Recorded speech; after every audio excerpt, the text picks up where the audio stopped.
Comelec Tanay City, pinangunahan ng Uplan Baklas. Sinimula ng Commission on Elections Tanay City ang nationwide Uplan Baklas upang alisin ang mga iligal na campaign materials sa National Highway.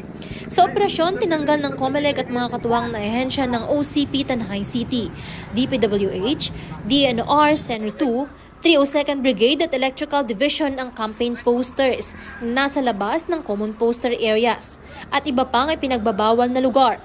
Kabilang dito ang posters, billboards at tarpaulins na lumampas sa 2 by 3 feet, pati na rin ang oversized collage at pangalan na binuo mula sa magkakahiwalay na letra.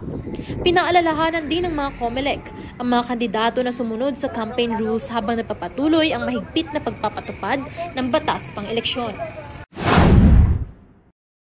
Gikan diri sa Camp Leon Kilat, Barangay Santa Cruz, Viejo, Tanay City, Negros Oriental. Ako si Joy Sanchez, padayon nga maghahatod kaninyo sa kamatuoran ngadto sa Kalinaw.